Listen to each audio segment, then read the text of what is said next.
আমি একটু পড়ি সংবিধানের ৭ ক, পুরোটা একটু পড়ি, আমাদের একটু জেনে রাখা দরকার।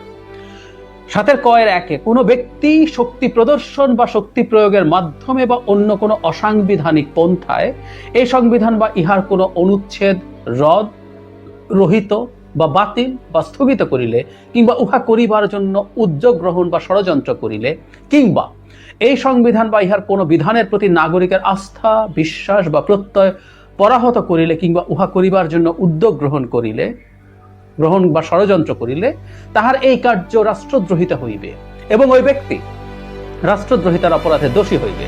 কোন ব্যক্তি এক দফায় বর্ণিত কোন কার্য করিতে সহযোগিতা বা উস্কানি প্রদান করিলে, কিংবা কার্য অনুমোদন, মার্জনা, সমর্থন বা অনুসমর্থন করিলে, তাহা এইরূপ কার্য অপরাধ হইবে। এই অনুচ্ছেদে বর্ণিত অপরাধে দোষী ব্যক্তির প্রচলিত আইনে অন্যান্য অপরাধের জন্য নির্ধারিত দণ্ডের মধ্যে সর্বোচ্চ দণ্ডে দণ্ডিত হইবে।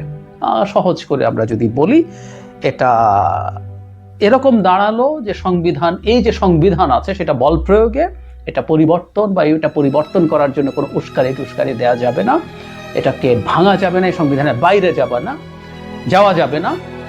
ইনফ্যাক্ট কাগজে কলমে একটা সংবিধানের বাইরে যাওয়া তো হয়েছে। বর্তমান যে সরকার তৈরি হয়েছে ডক্টর ইউনূসের নেতৃত্বে, শেখ হাসিনা পালিয়ে যাওয়ার পর, এবং আমি এটাও দেখিয়েছি যে শেখ হাসিনা প্রাইম মিনিস্টার অবস্থায় তার উত্তরসূরির কাছে ক্ষমতা দিয়ে যাওয়ার আগ পর্যন্ত তিনি যদি সহিভাবে পদত্যাগ করেন, সেটাও তার প্রধানমন্ত্রীত্ব থাকা নিয়ে কোনো রকম কোনো ব্যারিয়ার তৈরি করে না।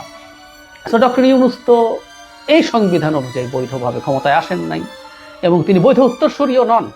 আরেকজন বৈধ উত্তরসূরি হচ্ছে আরেকজন প্রধানমন্ত্রী, সেটা সংসদ ভেঙে গেলে তার খান থেকে হোক, অন্য খান থেকে হোক, হোয়াট এভার ইট ইজ।